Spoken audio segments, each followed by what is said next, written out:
Hola, bienvenidos y bienvenidas a una nueva edición de Encuentros del Mercurio Online. El tema de hoy se titula Cultivando la compasión en tiempos de incertidumbre. Y estoy muy contento de poder tener una conversación, un diálogo junto a Gonzalo Brito Pons, quien es psicólogo, doctor en psicología del Institute of Transpersonal Psychology en Estados Unidos. Gonzalo estudió en el Centro para la Investigación y la Educación en la Compasión y el Altruismo de la Universidad de Stanford, de la Escuela de Medicina, y actualmente Gonzalo es director de la Formación Internacional de Instructores para Países de Habla Hispana del programa ACCT, Entrenamiento en el Cultivo de la Compasión. Gonzalo ha ofrecido cursos, formaciones y retiros sobre psicología de la compasión, sobre mindfulness, sobre regulación emocional en más de 10 países y es coautor de varios libros, de artículos académicos también, y ha escrito Presencia Plena y Mindfulness y Equilibrio Emocional. Y nada, para mí es un gusto poder tener esta conversación con Gonzalo, donde vamos a poner en el centro el tema de la compasión. Y quisiera comenzar, antes de darle la palabra a Gonzalo y darle la bienvenida, con una cita que quizás puede marcar nuestra conversación de hoy, que es de un conocido nuestro, Gonzalo, que es Paul Gilbert, que dice que la compasión no consiste simplemente en ser amables o ser suaves, y ciertamente no es una debilidad, es una declaración de las más importantes de fortaleza y coraje conocido por los humanos. Es difícil y poderosa, contagiosa e influyente, y sobre todo quizás sea el único lenguaje universalmente reconocido con la capacidad de cambiar el mundo.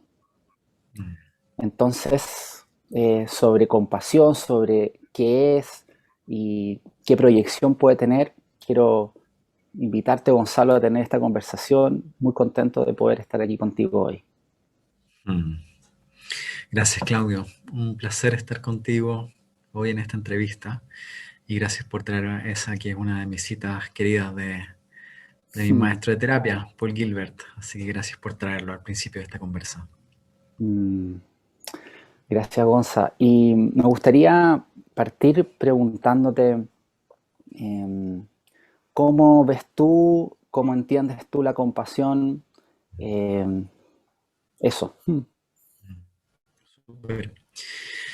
Sí, siempre que hablamos de compasión, y he estado hablando bastante de compasión en la última década, es bueno detenerse un momento a precisar a qué nos referimos con el término, porque es una palabra que sin duda tiene muchas connaturales, religiosas, que tienen una carga histórica que nos pueden hacer perder eh, algo que realmente puede ser una joya en relación a lo que necesitamos, no solamente a nivel individual, sino que relacional y social, por confusiones acerca de su significado o por prejuicios acerca de lo que significa. Por ejemplo, mucha gente piensa que la compasión es sentir lástima, Mm, o que la compasión puede ser condescendencia, o ser blando, o ser permisivo, o incluso ser bueno, ¿no? Que no es que esté mal ser bueno, pero es distinto a ser compasivo. Y actualmente definimos la compasión en el ámbito de la psicología, en el ámbito de las neurociencias, y es coherente con, con algunas tradiciones contemplativas, en particular, por ejemplo, una definición que uno puede encontrar en un libro del Dalai Lama resuena mucho hoy con una definición que podemos encontrar en un paper de neurociencia de la compasión, es esta definición: la compasión como sensibilidad y apertura a percibir el sufrimiento en uno mismo y en los demás, y tener la intención genuina de querer aliviar y prevenir ese sufrimiento. Entonces está el componente de sensibilidad, apertura, capacidad de ver en vez de no ver, y luego el componente de motivarse a hacer algo para aliviar y prevenir el sufrimiento. Y desde mm, esa definición, que entre paréntesis hay un pequeño movimiento para tratar de cambiar la definición que está en el diccionario de la Real Academia de la Lengua, un poco en esta dirección, porque la definición que prevalece en el diccionario, y como tú bien sabes, las palabras influyen en cómo pensamos, ¿cierto? Mucho. La, la definición que aparece en el diccionario todavía está muy ligada a la lástima, a sentir pena por. Y la visión de la compasión como sensibilidad y disposición a la acción es más empoderadora y está más cercana a lo que necesitamos comprender y cultivar. Por tanto, la compasión no es lástima, no es sentir pena por, no es una debilidad, no es ser indulgente. Mm. Y es una fortaleza, al parecer, ¿no? Un poco distinto a como quizás tradicionalmente hemos entendido la compasión. Eh, Mm, y en lo que te escucho a ti, Gonzalo, y lo que leía de Gilbert antes, parece ser mm, que está arraigada en nuestra herencia biológica, en nuestra herencia psicológica más primaria. No sé mm, si nos puedas compartir algo sobre como el origen y el sentido que tiene la compasión. mm, mm, mm. Claro, y, y estoy tentado de pedirte si puedes como leer el principio de la cita nuevamente de Paul, porque creo que después de definirla puede resonar de una manera distinta ahora. Claro, claro, dice, la compasión no consiste simplemente en ser amables o ser suaves, y ciertamente no es una debilidad. Es una de las declaraciones más importantes de fortaleza y coraje conocida por los humanos. Mm. Gracias, Clau. Pues podemos tomar ese punto, ¿no? Una declaración de fortaleza y de coraje.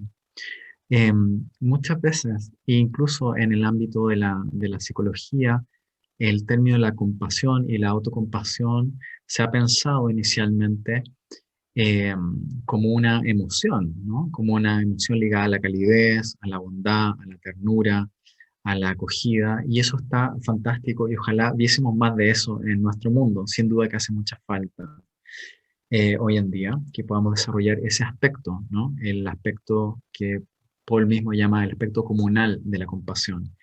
El abrazo, la acogida que tanto nos hace falta en este tiempo, ¿no? La escucha atenta, la calidez. Pero hay otro aspecto de la compasión que físicamente muchas veces lo simbolizamos en la espalda fuerte, ¿no?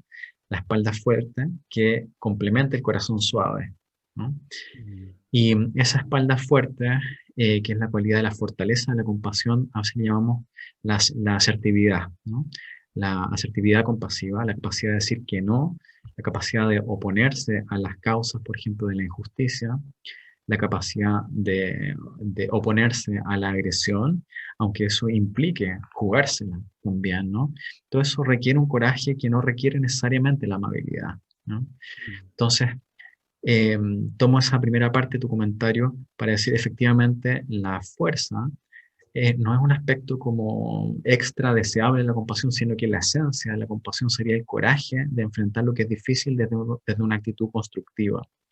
Eso es. Entonces, eh, podemos ver expresada la compasión sin duda en la ternura, ¿no? Entre amigos o entre familiares o dándole un abrazo a alguien que está pasándolo mal por algo. Pero también podemos ver la fuerza de la compasión quizás en una Greta Thunberg, ¿no? Diciendo, expresando la preocupación por el dolor y el sufrimiento del planeta, ¿no? A manos de nuestra ignorancia, por ejemplo. Y ahí no hay a veces tanta ternura, por ejemplo, en su manera de hablarle a los mandatarios, por ejemplo, a nivel mundial.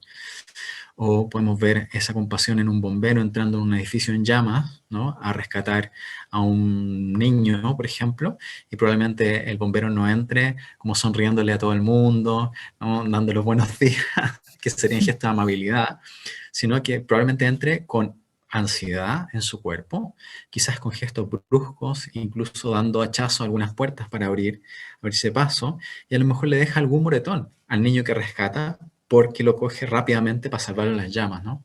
Entonces la fuerza de la compasión es un aspecto bien determinante, el coraje asociado a ella. Y respecto a lo segundo que decías, efectivamente, cuando hablamos de entrenamiento en compasión, por ejemplo, en el programa de entrenamiento en el cultivo de la compasión, o cuando entrenamos la compasión en nuestros, bueno, terapeutas y también en nuestros pacientes, la terapia central de la compasión, no estamos como generando algo que no existía, no estamos como inventando, sino que estamos amplificando algo que ya es inherente en nuestra biología. ¿Mm? Mm, De alguna manera, a veces lo podemos decir así, la compasión es un instinto que viene preprogramado en nuestro sistema nervioso, ¿no? Y en realidad no es exclusivo de los humanos. Si es que lo entendemos como una psicología del cuidado, vemos que está en nuestros ancestros mamíferos, mucho más desarrollado después en los primates y extremadamente desarrollado en los humanos. ¿Por qué? Porque el ser humano es el ser más frágil al nacer, por lo tanto necesita dosis extras de cuidado, más o menos hasta los 35 años hoy en día. Entonces, esa compasión instintiva, que es lo que hace que tú estés acá, o que yo esté acá, o que cualquier humano que llegue a la adultez, ha requerido cuidados intensivos por años. Incluso si quienes han tenido una infancia difícil, es como si sobreviviste es porque hubo mucho cuidado de algún tipo. Entonces, si no tuviésemos el instinto compasivo, no podríamos sobrevivir y por eso nuestro cuerpo y nuestro cerebro tiene estructuras y funciones ligadas a la posibilidad de percibir la incomodidad del sufrimiento y querer inclinarnos hacia aliviarlo. ¿Mm? Y la naturaleza puso un poco más de esto en el cuerpo femenino, curiosamente en el cuerpo femenino. De hecho, las mujeres puntúan más alto en compasión que los hombres si no tenemos entrenamiento. ¿Mm? Entonces, esa compasión instintiva es fantástica. Podemos hablar de sus limitaciones después, pero es fantástica porque viene eh, de fábrica, pero al mismo tiempo la compasión es algo entrenable, desarrollable. Y ahí es donde entra la increíble sabiduría de las tradiciones contemplativas que han desarrollado metodología muy eficaz, se le llama medios hábiles, ¿no? Para entrenar capacidades de compasión. Obviamente que no es el único punto de entrenamiento que tienen las tradiciones contemplativas, pero uno muy fuerte que desarrollaron fue la compasión, y eso no es solamente budista, sino que en muchas tradiciones contemplativas es bastante central. mm, mm, mm. Es decir, tiene este aspecto como heredado, con el cual venimos, y tiene este aspecto que es entrenable. Y no puedo dejar de preguntarte, Gonzalo, sé que no es tu frase, pero a propósito de lo que estás diciendo, ¿no? Cuando Gilbert dice que quizás sea el único lenguaje universalmente reconocido con la capacidad de cambiar el mundo. Em, Pensando en el tiempo que estamos viviendo y también pensando en tu motivación, ¿no? ¿Qué ves en la compasión que podría contribuir a, no sé si cambiar el mundo, pero impulsar a un cambio que necesitamos hoy día con urgencia? Mm, Eh, Considerando lo que decías antes, ¿no? De que traemos algo heredado, pero también lo podemos entrenar. No sé mm, si nos podrías comentar algo sobre esto. ujú. Tremenda pregunta. Em, Mira, a nivel personal y relacional, la compasión brinda protección del miedo. Mm, Y eso es bien increíble, ¿no? Eh, Sé que tú has viajado por muchas partes del mundo y has estado en lugares donde no hablas el idioma local, ¿cierto? Y en mm, momentos de aprieto, ¿no? De que algo pasa y alguien te ofrece ayuda en un momento donde estás mm, pillado con algo, ¿cuánto alivio siente tu cuerpo-mente, ¿no? Cuando alguien tiene un gesto, ¿no? Incluso en otro idioma, aunque no nos entendamos en términos de palabras, cuando alguien se acerca y uno siente la motivación cuidadora y compasiva del otro, uno está en casa aunque esté en cualquier parte del planeta, mm, ¿sí? Y si hay vida en otros planetas y vamos allá y estamos en aprieto y llega un extraterrestre que uno percibe que tenga la intención de que yo esté bien, algo en uno se calma, se relaja, ¿no? Podemos hablar de esto cuando hablemos de regulación emocional más adelante. Pero lo mm, que voy a decir ahora es simplemente, la compasión brinda protección desde el miedo. La compasión tiene la capacidad de regular nuestra sensación de amenaza. ¿Mm? Y los seres humanos somos una especie muy sensible a la amenaza. Nos sentimos fácilmente amenazados. No solo por los peligros ambientales reales, sino que además como tenemos este neocórtex que nos permite imaginarnos realidades no presentes, podemos también temer cosas que no han ocurrido o que ya ocurrieron y que no están presentes. Entonces, cuando generamos autocompasión o cuando recibimos compasión de un otro, esa compasión tiene este poder increíble de regular hacia abajo mi sistema de amenaza. Es decir, de poder llevarme desde una fisiología de la lucha, huida o parálisis hacia una fisiología y una psicología de la seguridad, de la conexión y de sentirme contento. Es decir, ese es un tremendo, tremendo poder de la compasión a nivel personal e interpersonal. Ahora, si lo pensamos en términos más allá de lo personal y lo relacional y vamos hacia lo social y hacia lo global, eh, fácilmente creo que nos podemos dar cuenta que muchas de las crisis que vivimos actualmente pueden ser leídas como una crisis por falta de empatía y de compasión. Las crisis climáticas que estamos viviendo, las crisis migratorias, las crisis políticas, las crisis sociales. Si te fijas, detrás de cada una de ellas hay dos mentalidades en pugna, de alguna manera. Una mentalidad explotadora, competitiva, que usa la vida a favor de los propios intereses individuales, ¿sí? Por eso nos estamos cargando el planeta, realmente. Desaparecen, creo que es del orden de 100 especies al día, entre insectos, pájaros y animales al día. Y es la primera extinción masiva causada por una especie, es decir, por nosotros.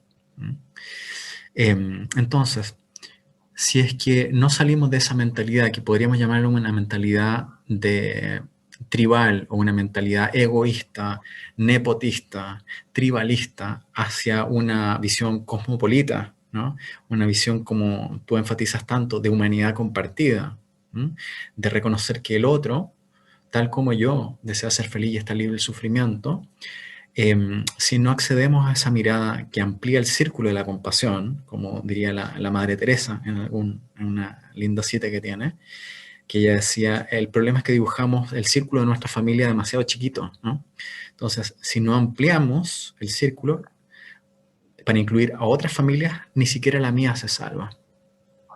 Ese es el punto hoy en día. Y creo que uno de los silver linings o los puntos de luz de una crisis como el COVID a nivel mundial, algo de luminoso que hay, es que deja esto muy claro. Deja esto muy claro. Los chilenos no estamos protegidos frente al COVID, sino están protegidos los hermanos argentinos, los peruanos, los bolivianos, etc. Ni siquiera estamos seguros si es que no están seguros los chinos. De hecho, no sé si te acuerdas, pero antes de que llegara el virus a Chile, se hacían muchos chistes de chinos y el COVID, ¿te acuerdas? La Sí. gente se reía. Y ahí yo veía como muy claramente esa falta de esa visión de humanidad compartida. Como que el chino es otra cosa que no tiene nada que ver conmigo. Bueno, pasa un año y medio de eso y estamos confinados hasta la Patagonia, ¿no?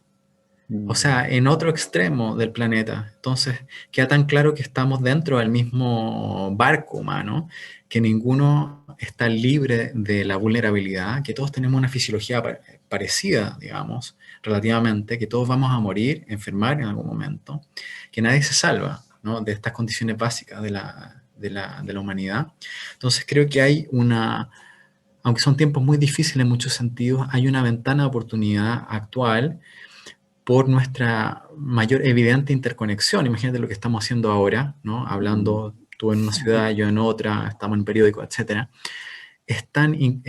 Tenemos tantos estímulos para reconocer que estamos conectados, que hay un potencial de un cambio de mirada desde una visión más tribalista de la compasión, es decir, que esté bien mi familia y el resto que se pudra, ¿no?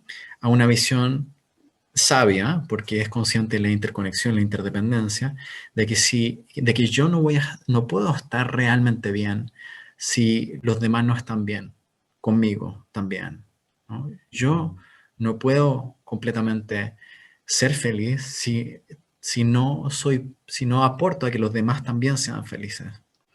Em, y nuevamente el tema, por ejemplo, del COVID y la vacuna. Realmente, si es que no nos preocupamos de que todos tengan vacunas, ¿no? Y al ritmo que nos estamos vacunando a nivel global, donde solamente los países más privilegiados tienen acceso a las vacunas y los más pobres no. De hecho, si seguimos el ritmo actual, va a tardar como 50 años la vacunación de todos los humanos del planeta con el ritmo actual. Mm, ¿Mm? mm, Aunque vaya muy rápido en algunos países, ¿no? Hasta que no esté todo el mundo como inmunizado, ¿no? Realmente no estamos inmunizados. mm, Entonces, eso es una mirada que en realidad es muy antigua, pero muy refrescante en una cultura que ha ensalzado la competitividad, quien se come al otro, ¿no? En la carrera de competir por los recursos, una visión como desde una lectura eh, darwiniana social, que no era lo que planteaba Darwin tampoco, pero esa lectura de que de la supervivencia del más agresivo, ¿no? Del más fuerte. Y creo que la psicología de la compasión está ayudando a, a develar una antigua nueva mirada de qué es nuestra naturaleza humana y por tanto qué es lo que necesitamos ir haciendo para efectivamente poder florecer nuestro potencial y convivir de manera más sana y más sabia. mm, mm. Y te escucho, Gonzalo, y bueno, reconozco en lo que dices esta necesidad de tener una perspectiva más amplia. Cuando dices pasar de lo tribal a lo global, implica tomar perspectiva, mirar más allá de lo que mi vista o mis intereses más cercanos requieren, y al mismo tiempo percibo como una preocupación por el otro, es como un ver al otro en cuanto otro, no solo en cuanto a mis propios intereses. Y ahí veo un cambio de lógica, ¿no? Como muy profundo, un cambio de mirada, de perspectiva, de modo de ser y estar en el mundo. Y eso me imagino que no es fácil de cambiar, no es fácil de transformar, no, es un cambio cultural, no, no ocurre de un día para otro. Y me gustaría, como consciente de esto, Gonzalo, preguntarte, en base a tu experiencia, ¿cómo se entrena esto? ¿Cómo alguien que está escuchando, que está interesado y le resuena esto que está escuchando, cómo podría llevarlo a la práctica? Mm, mm. Bueno, hay tanto que se puede hacer, ¿no? Creo que el primer punto y fundamental, y creo que esto ya sería una muy buena semilla, es tener la motivación, ¿no? Tener Mm, conciencia y cultivar la motivación, y eso es algo que trabajamos mucho en clínica con los pacientes. La mm, motivación tiene un poder tremendo de organizar nuestra mente, mucho más que nuestros pensamientos, nuestras emociones, nuestra conducta, porque nuestra motivación puede organizar toda nuestra vida en torno a algo que consideramos quiero cultivar esto. mm, Entonces, si quiera conectar con la idea, qué ganas de que la compasión esté más presente en mi vida, qué ganas de contribuir a que mi país sea un país más compasivo, qué ganas de contribuir a que mi comunidad sea una comunidad más compasiva. Esa motivación ya echa a andar nuestra psique en esa dirección, ¿no? Y se pueden empezar a alinear otras cosas, ¿no? Como pensar cómo como, por ejemplo, cómo me alimento, pensar cómo es mi rutina diaria. Quizás dentro de esa rutina diaria puedo dejar un espacio cotidiano de práctica, ¿no? Y podemos hablar de qué significa practicar después, pero de mm, práctica de compasión, por ejemplo. Eh, y de cómo me relaciono conmigo mismo. Por ejemplo, muchos de nosotros sufrimos de lo que tú sabes muy bien, que es la autocrítica destructiva. Muchos de nosotros, desgraciadamente, somos nuestro peor crítico, de manera muy destructiva muchas veces, no de manera constructiva. Muchas veces cuando sufrimos porque no cumplimos con nuestra expectativa, tenemos el doble sufrimiento de no cumplirlas y luego de las patadas que nos damos, ¿no? Metafóricas o reales, ¿no? En algunos casos, ¿no? Eh, por, por no cumplir con esa expectativa. Entonces, si soy consciente de lo pernicioso que es ese tipo de relación conmigo, probablemente surja la motivación de empezar a alimentar una voz alternativa interior, que es la voz que en terapia le llamamos la voz del yo compasivo, ¿no? Mm. Una manera de hablarme a mí mismo que me pueda brindar apoyo en momentos de dificultad, ¿no? Pero también en lo interpersonal, como decías tú, y ahí hay una clave de mucha concordancia con la mirada de la humanidad compartida, ¿no? De la cual eres un gran promotor, que es el darme cuenta, el darnos cuenta de lo pernicioso que es la mirada instrumental unos de otros, ¿no? Cuando veo al otro como un medio para satisfacer algo o para lograr algo, versus verlo como un fin en sí mismo, ¿no? Como un indisponible, ¿no? Podemos Mm. decir, eh, o como un tú, ¿no? Está esa distinción, no sé si la conoces, de Martin Buber, Mm. filósofo judío alemán, que escribió hace quizá un poco más de 100 años sobre esto en su libro I and Thou, yo y tú. Thou es una palabra en inglés que significa tú, pero es un tú un poco reverente, ¿no? Reverente, un tú dignificante, un tú que reconoce la subjetividad e indisponibilidad del tú. Y Buber decía que podemos relacionarnos con otros como si fuesen objetos, ¿no? Yo me puedo relacionar contigo como si fueses una tostadora de pan, ¿no? En que yo meto pan y sale pan tostado, ¿no? Y esa es tu función en mi vida. Disculpa la imagen, claro. Eh, Igual la tostadora saca mejor pan que yo. espero. Eh, o por relacionarme contigo no como algo que produce otra cosa, sino Mm. alguien que tal como yo tiene una mente y un corazón sensible, que desea ser visto con respeto, que desea ser honrado en su dignidad, que tal como yo desea ser feliz y estar libre del sufrimiento, que desea amar y ser amado, etc. Todo esto le llamamos la mirada de la humanidad compartida, que es un precursor de ampliar el círculo de la compasión más allá de mi círculo inmediato de mi familia, ¿no? Nuestra compasión instintiva es familiar, la tengo principalmente hacia quienes tengo vínculo de sangre, o son mis amigos, o se parecen a mí, o votan por mi partido, o les gusta mi equipo de fútbol, ¿no? Esa es la compasión tribal. Pero cuando reconozco que, y este es un ejercicio importante para los chilenos hoy en día, eh, que el que vota por el partido opuesto al mío, político, tal como yo desea ser feliz y estar libre del sufrimiento, tal como yo desea vivir una buena vida, ¿no? Desea ser feliz, desea que sus seres queridos estén seguros, tal como yo deseo que los míos estén seguros. Pues cuando yo veo que aquel adversario es tan humano como yo, pues es más difícil apretar el gatillo. Y disculpa la metáfora, ¿no? Porque puede sonar muy brutal, pero es tremendamente acertada, desgraciadamente. En los procesos históricos donde se ha apretado el gatillo ante el pecho del enemigo, siempre ha habido un proceso de deshumanización. No podemos apretar el gatillo si vemos al otro como un tal como yo, como un ser humano sensible. Tú eres padre de un niño pequeño, ¿no? Si Ujú. tú estuvieses muy enojado con alguien y estuvieras a punto de apretar el gatillo, que conociéndote jamás ocurrirá en esta vida, pero estuvieras a punto de hacerlo, si en ese momento supieras que esa persona es padre de un niño pequeño como tú, sería mucho más difícil apretar el gatillo, Mm. porque aparece el otro como un tal como yo. Entonces, esta es una mirada que se entrena efectivamente, que se puede entrenar, y de hecho en el entrenamiento en compasión de la Universidad de Stanford, del CCT, dedicamos 2 semanas a eso.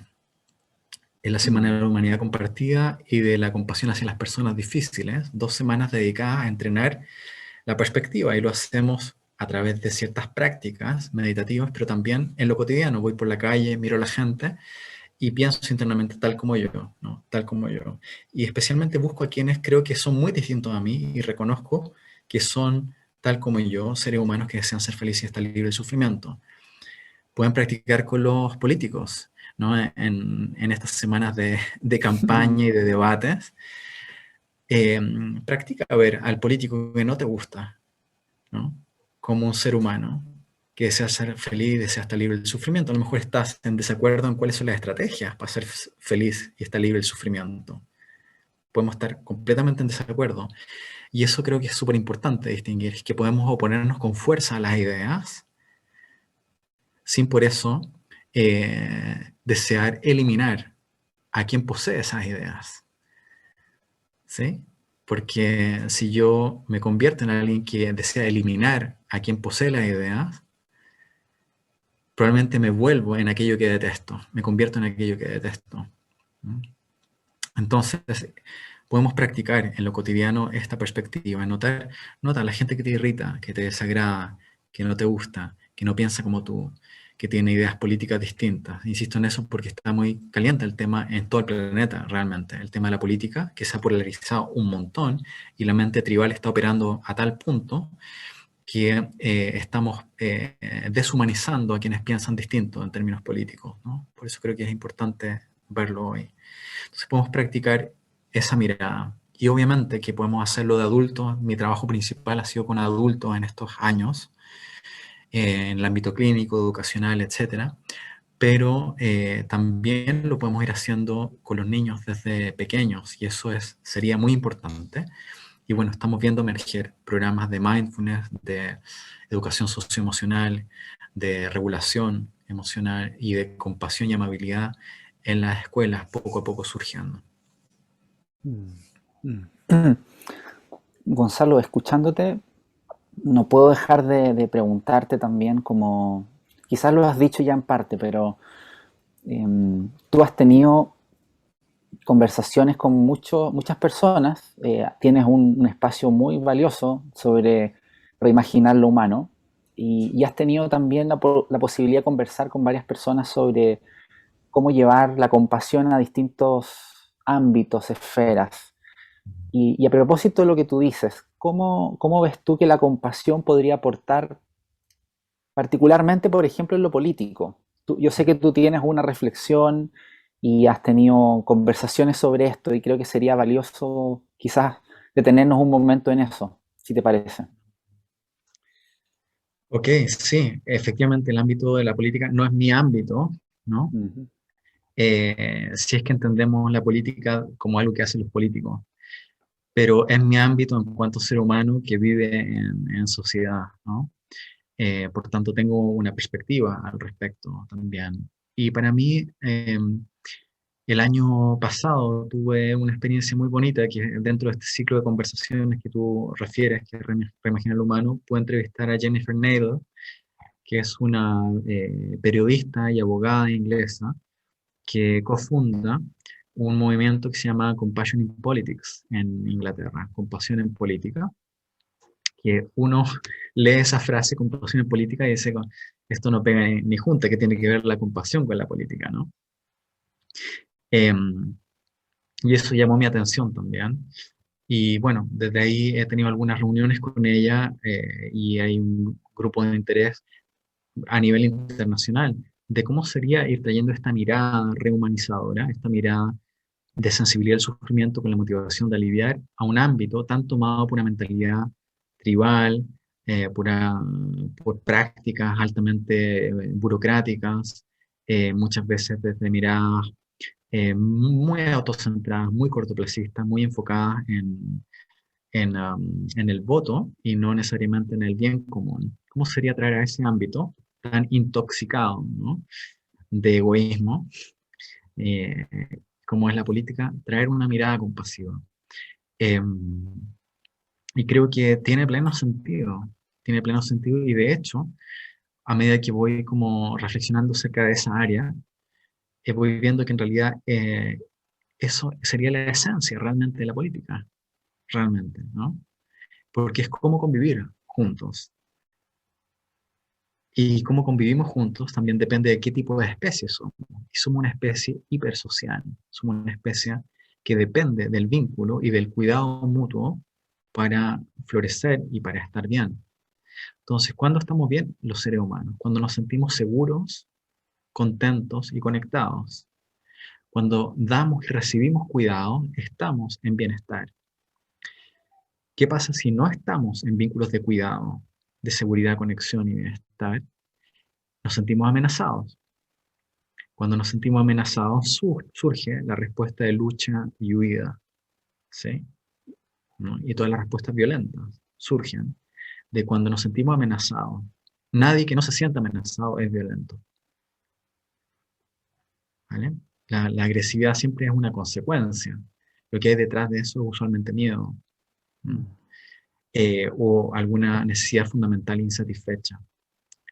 Por tanto, ¿qué es lo que hace incipientemente este movimiento Compasión en Política? Y ojalá podamos ver algo así en Chile.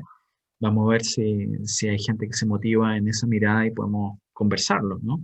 Ver cómo poder generar un movimiento. Sí, básicamente lo que hace es, por un lado, empezar a traer la mirada compasiva a la forma de hacer política. Por ejemplo, cosas que se están haciendo en Inglaterra es empezar a influir y a tratar de cambiar la manera en que se tratan los políticos unos a otros. Los políticos están en la televisión todo el día, están dando ejemplo a millones de personas, incluidos nuestros niños, acerca de que es un ser humano público, ¿no? Y vemos tratarse pésimo a los políticos, denigrarse, pelearse todo el día. Es el tipo de ser humano que queremos plantear como un modelo. Eh, entonces, y ha sido bien interesante porque el movimiento ha logrado como que muchos políticos se comprometan a, a ciertas maneras de interactuar entre ellos que no denigren a la persona. Es decir, que, por ejemplo, se comprometen a atacar las ideas, es decir, a combatir ideas, pero no personas. Es decir, cómo conservar un respeto radical hacia el otro, como un tal como yo, como hacía antes, pero poder estar completamente en desacuerdo con su idea y poder debatirla desde las lógicas de un debate, por ejemplo. Entonces, eso es una de las cosas que han estado haciendo, que es tratar de influir en la forma, y probablemente mucha gente ha visto los debates en el House of Lords en Inglaterra, como son realmente dos bancadas confrontadas físicamente, con burlas, con sarcasmo, es bien tremendo. Entonces están influyendo sobre eso, sobre la forma de hacer política, pero luego en promover políticas compasivas. Y esto es bien interesante porque no está basado en una lógica partidista de izquierdas o derechas, sino que tiene que ver con el reconocimiento de nuestra biología, de nuestra psicología básica como seres humanos. Los seres humanos no estamos bien si no sentimos que nuestras necesidades básicas no están satisfechas, ¿no? Por ejemplo, yo he tenido la suerte de vivir en distintos países. Donde más he vivido, obviamente, que en Chile, que es de donde soy, pero también acabo de pasar casi 7 años estando bastante de mi tiempo en España.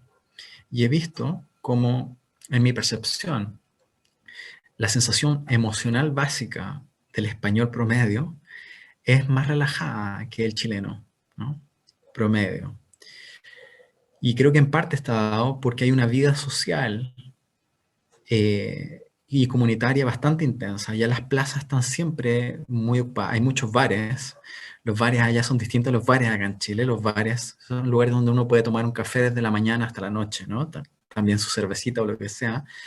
Pero es muy barato ir a un bar a tomarte algo, ¿no? Por, qué sé yo, 2 euros, que son como 1.500 pesos. Te tomas algo y te comes algo, por ejemplo. Entonces todo el mundo socializa en esos espacios. Pero también, además de todo esto social, que es muy bonito, también hay un sistema de seguridad social básico. La gente no tiene miedo a que si le pasa una enfermedad o un accidente, se puede quedar en la calle. Tiene la seguridad básica de que hay una red de protección básica que asegura derechos básicos de salud, de, de pensión de vejez, todos temas que están súper calientes hoy en día en el debate en Chile, la escritura de la nueva Constitución, y creo que está muy bien que estén ahí en el tapete. Pero la visión es que que podemos poner en el centro de la agenda política aspectos que tienen que ver con el cuidado del planeta, básicamente, ¿no? Y eso obviamente está más allá de los partidos, ¿no? Es lo básico. El cuidado de las personas, el cuidado de las familias, ¿no?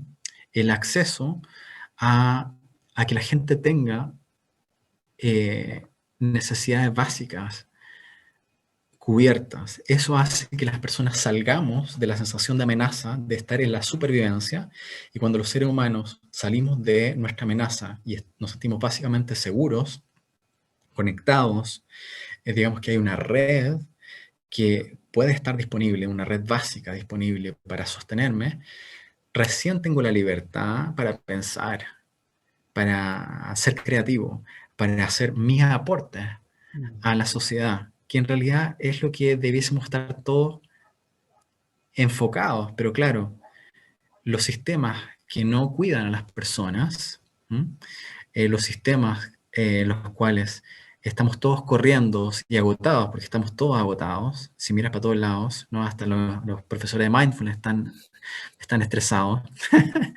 Eh, Estamos todos estresados. ¿Por qué? Porque estamos todos corriendo como ratitas, ¿no? En una carrera loca, ¿no? ¿Por qué? Porque no nos sentimos básicamente seguros. Entonces, em, este movimiento de compasión en política influye no solamente en la forma de hacer política, sino que también en promover iniciativas compasivas, ¿no? ¿Cómo sería abordar el tema migratorio desde la compasión? ¿Cómo sería abordar el tema educativo desde la compasión? ¿Cómo sería abordar el tema de salud desde la compasión? ¿Mm? Y recuerda que la compasión no significa indulgencia, no tener límites, no ser realista. Al contrario, implica ser muy pragmático en el uso de los recursos, pero hacer uso de los recursos para el bien común, ¿no? De tal manera que todos podamos estar mejor en un determinado territorio al menos, ¿no? Así que esos son un poco algunas ideas que están detrás de este movimiento de compasión en política. Y yo espero que sea algo que podamos ver más y más presente, tal como necesitamos ver más compasión en salud, más compasión en educación, más compasión en, en nuestra relación con el medio ambiente y con los animales, más compasión, en fin, en muchas áreas de nuestra convivencia. De tal manera que más personas, y bueno, a mí me gusta ampliar más el círculo y decir más animales, incluso más ecosistemas, puedan sentirse seguros, ¿no?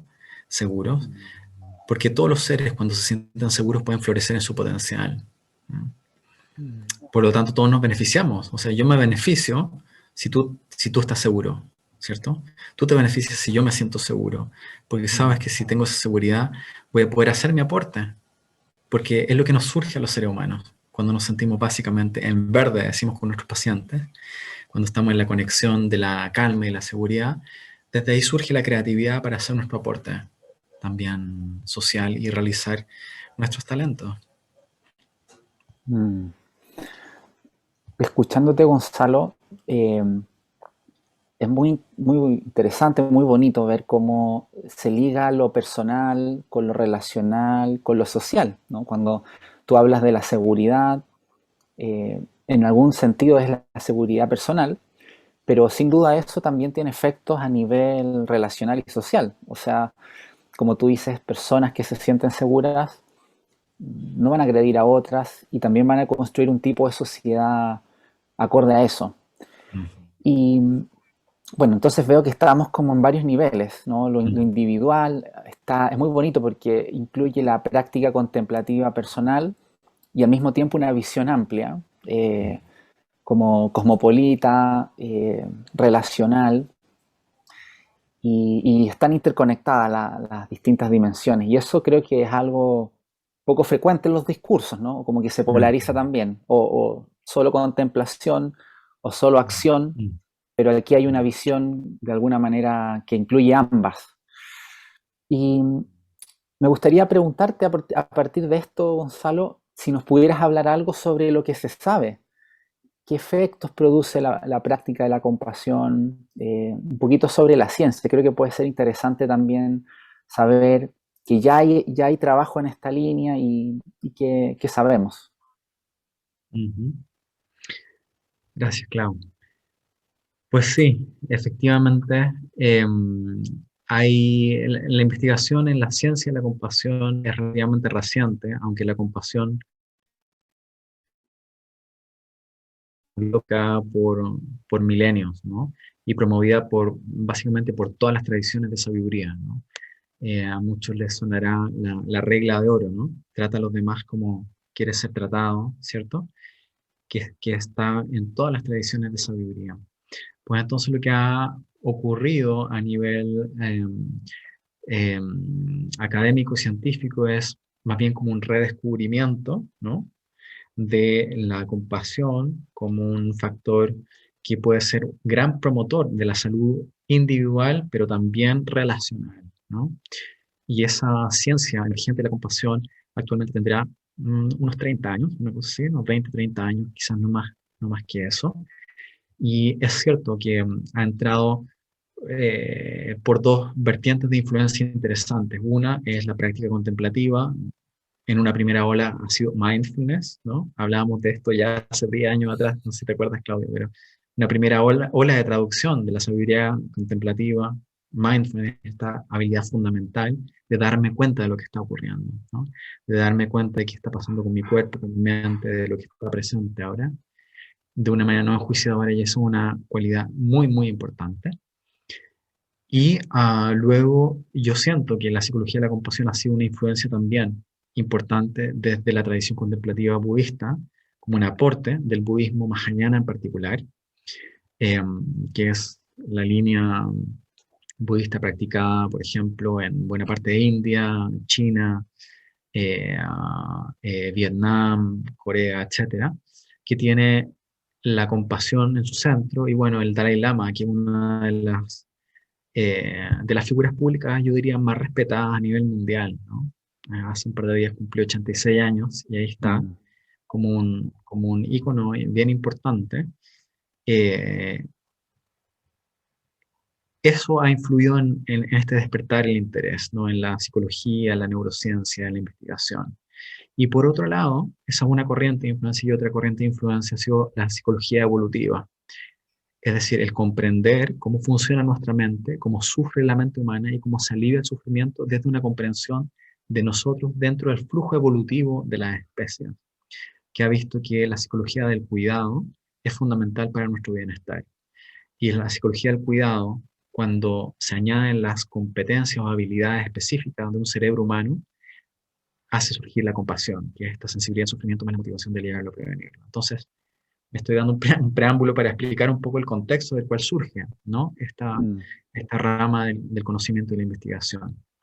Entonces, en los últimos 20 años más o menos se ha hecho bastante investigación básica en psicología de la compasión, es decir, eh, cómo funciona la compasión en nuestro cuerpo, en nuestro cerebro, en nuestra mente, y ya hay bastante mapeado acerca de eso. Por ejemplo, qué zonas del cerebro se coactivan con la experiencia compasiva, de qué manera se vincula y se diferencia de la empatía, que tiene que ver la regulación de nuestro sistema nervioso parasimpático, la experiencia compasiva. Sabemos ya bastante de eso, y qué influencia tiene la compasión en nuestra salud mental también, y también bastantes estudios de aplicaciones de la psicología de la compasión en términos de la clínica, por ejemplo, estudios sobre la compasión con pacientes depresivos, con pacientes ansiosos, con trastorno de personalidad, con abuso de sustancias, con trastorno alimentario, etcétera, o con población en general en entrenamientos basados en la compasión. Actualmente hay varios entrenamientos basados en la compasión, usualmente toman el formato de 8 semanas, en un formato grupal, psicoeducativo, y también entonces va surgiendo la investigación que responde a la pregunta, ok, ¿qué pasa con una persona, con su cerebro, con su mente, con sus relaciones, cuando se entrena en compasión por 8 semanas? Eh, y te puedo contar, hay bastante que contar, pero porque lo tengo más cercano, te puedo contar mi experiencia. Eh, Cuando hice mi investigación doctoral, lo que hice fue traducir el programa de la Universidad de Stanford, el Compassion Cultivation Training, traducirlo al español y lo apliqué en Santiago de Chile. Comparé el programa CCT con el programa de reducción del estrés basado en mindfulness, MBCR, y un grupo en lista de espera. Y lo que encontramos en esa investigación ha sido algo que se ha ido replicando en otras investigaciones que se han hecho también a nivel psicológico, y también ha encontrado algunos correlatos neurofisiológicos en investigación que ha hecho Tania Singer en el Max Planck Institute en Alemania, en Leipzig. Entonces, ¿qué es lo que vimos? Es que efectivamente tanto los programas basados en mindfulness como en compasión tienen beneficio a nivel personal en cuanto a reducción del estrés, en cuanto a disminución de la ansiedad, de los síntomas depresivos y mejora en la salud mental personal en general. Y eso es fantástico. Y eso no es garantizado, que una persona pase un proceso de 8 semanas, tenga beneficios y que esos beneficios además se mantengan pasado un tiempo.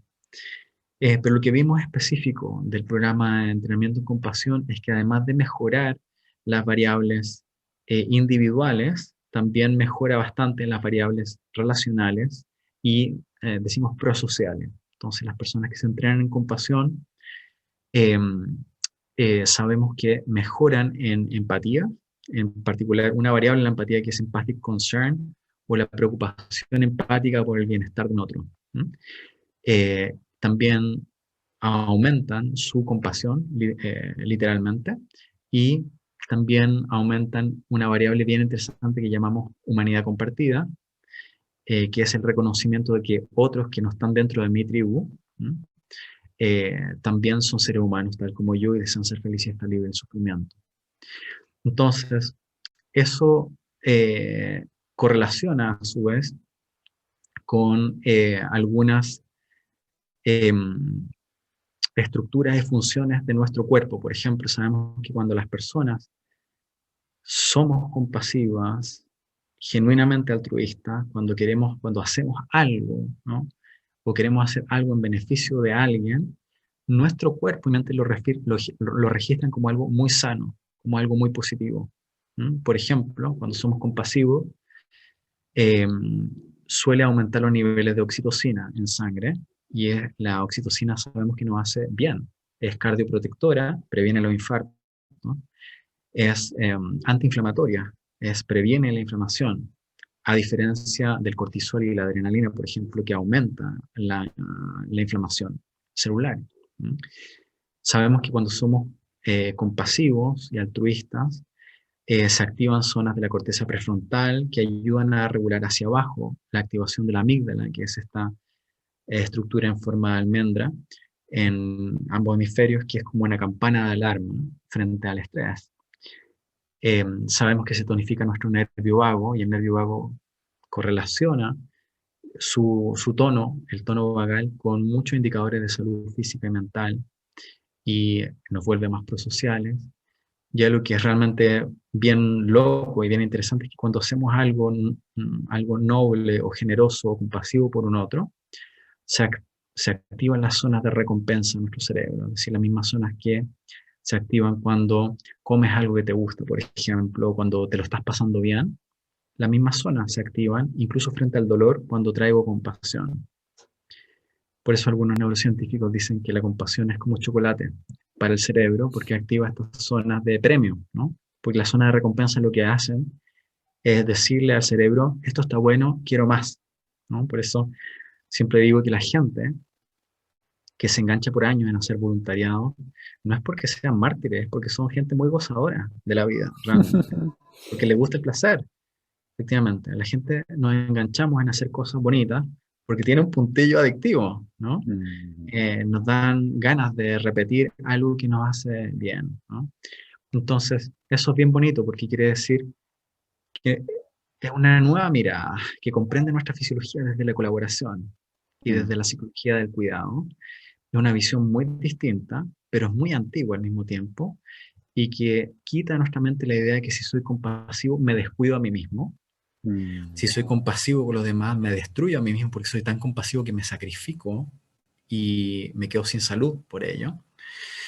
Sino que la compasión, como la estamos entendiendo en este marco, es una mentalidad que hace que yo traiga algo muy bueno a mi relación con el otro, pero además me cuida a mí mismo. Y con esto termino la pregunta. Sabemos que, por ejemplo, los médicos y los enfermeros y enfermeras que son más compasivos con sus pacientes, obviamente que sus pacientes se sienten mejor tratados y se recuperan más rápido. Esto hay evidencia abundante al respecto. Pero no solamente eso, sino que ese médico y enfermera tiende menos al burnout, al estrés, ¿sí? Es decir, que la compasión, por ejemplo, en ese caso, le hace bien a quien la recibe, pero también protege y cuida a quien la ofrece. ¿Mm? Y eso, yo no conozco otra mentalidad, otra motivación que pueda hacer eso de manera tan potente. mm, mm. Creo que también, siguiendo en la línea, Gonzalo, ahí hay una diferencia con la pura empatía, ¿no? A Mm. propósito de los estudios de Tania Singer que muestran que el entrenamiento en empatía activa áreas asociadas al sufrimiento y el entrenamiento en compasión entrena, o sea, activa áreas asociadas al alivio del sufrimiento. Mm. Y ahí hay como una remirada también de la empatía que parece ser necesaria pero no suficiente. Y Exacto. ahí la compasión puede ofrecer un complemento. Así es, te complemento brevemente eso. Efectivamente, la empatía es fantástica, es fantástica. Esta Mm, capacidad que es comprender el estado interno del otro, eso es la empatía. Ahora, éticamente es neutra, porque yo puedo usar esta capacidad de comprender tu estado interno para manipularte, ¿no? Por mm, ejemplo, para venderte algo, o bien para ayudarte. Es decir, la empatía puede ser un precursor de la compasión, pero en realidad puede ser un precursor de la manipulación o de cualquier otra cosa. Es neutra éticamente, porque en realidad es una habilidad, es una herramienta, no es una motivación, la empatía. mm, En cambio, la compasión es una motivación de aliviar y prevenir el sufrimiento, por lo tanto tiene postura ética, que es la disminución del sufrimiento. Y a nivel neurológico sabemos que son bien distintas, ¿no? En la empatía, cuando hacemos empatía por el dolor de alguien, se activan las zonas de empatía por el dolor, ¿no? La corteza cingulada anterior, la amígdala, etcétera. ¿Y qué es lo que hacemos entonces? Como que replicamos en una pequeña parte el sufrimiento que percibimos en nuestro propio cuerpo. Por lo tanto, si hacemos empatía todo el día, por ejemplo, si nuevamente somos médicos y empatizamos todo el día, es fácil caer en lo que llamamos el distrés empático y la fatiga por distrés empático, ¿no? Hay otro término que se llama la fatiga por compasión, pero yo critico ese concepto y otros autores e investigadores lo critican también porque no existiría tal cosa como la fatiga por compasión, sino que sí existiría la fatiga por distrés empático. En cambio, en la compasión, si tú haces una resonancia magnética funcional con un cerebro de alguien que está en una experiencia compasiva, vas a ver que sí, efectivamente se agatillan algunas de las estructuras que tienen que ver con la empatía, pero además de ello, se activan, como decía antes, las zonas de recompensa, como el núcleo de accumbens, el estriato ventral, etcétera, el flujo de la dopamina, etcétera. Pero también, y esto es muy bonito, se activa la corteza orbitofrontal, que es una parte del cerebro que está justo aquí arribita de los ojos y que está muy ligada al amor materno filial, ¿sí? Es decir, extraer placer, eso recompensa, más amor frente a algo que es difícil. Y eso es lo que hace que sea tan protectora para quien la ofrece la compasión y la hace tan maravillosa para quien la recibe también. mm, mm. Bueno, abre un mundo y aun cuando sabemos mucho, gracias a estos estudios que tú nos cuentas, Gonzalo, todavía queda mucho por investigarse y en realidad es un área que está creciendo y cada día estamos teniendo noticias de nuevos estudios. Gonzalo, se nos pasó volando el tiempo. Nos queda un minuto para cerrar. No sé si quisieras cerrar con alguna idea de lo que hemos comentado. Yo solo mencionar algo que me resuena mucho con lo que tú has dicho, lo mencionaste en un momento, Se me viene a la mente esta cita del Dalai Lama, ¿no? Que la compasión no es un lujo, sino una necesidad, y que nuestra supervivencia depende de la compasión. Y esta nueva mirada, esta nueva lógica que tú también nos has traído el día de hoy. No sé si quieras decir algo, Gonzalo. Ujú. Sí, quizá resonando con la cita del Dalai Lama, también traigo a Gandhi diciendo que necesitamos ser el cambio que queremos ver en el mundo, ¿no? Es muy Mm, fácil quejarse de cómo son los demás, de cómo son los políticos, de cómo son estos, cómo son los otros. Y yo, como nos interpelo a nosotros mismos, ¿no? ¿Qué estoy haciendo yo para cambiar eso en una dirección que quiero ver? Porque a través de la pura queja, que en realidad es activar la amenaza, no estoy generando un mundo mejor, ¿no? Entonces, ¿qué propongo yo? mm, A través de mi manera de pensar, de mi manera de tuitear, de mi manera de publicar en Facebook, de mi manera de hacer una llamada, de mi manera de estar, de todas las maneras que participamos en sociedad. ¿Cuál es tu grano de arena para construir mm, un mundo más compasivo? ¿Cuál es tu grano de arena? Porque todos tenemos ese espacio de libertad para decidir influir de alguna manera en una dirección constructiva al mundo que construimos. mm, Eso, y quizás si mm. es que hay gente que está interesada en el tema o quiere ver prácticas, que hablamos muy poquito de práctica, les dejo mi página que tiene un montón de recursos gratuitos de práctica y de lecturas, que es cultivarlamente.com, por si quieren entrar ahí, leer un poco más o hacer algunas prácticas guiadas para el cultivo de la compasión. Muchas gracias, Gonzalo. Gracias por haber tenido este tiempo y compartido esta conversación. Y quisiera también dejar invitado a todas las personas que nos escucharon a que puedan sumarse a los encuentros del Mercurio Online el próximo miércoles 28 de julio. Así que bueno, gracias, Gonzalo, y gracias a todas las amigas y amigos que nos acompañaron en esta conversación. Muchas gracias, Claudio. Siempre es un gusto compartir contigo. Un abrazo muy, muy grande. Un abrazo igual.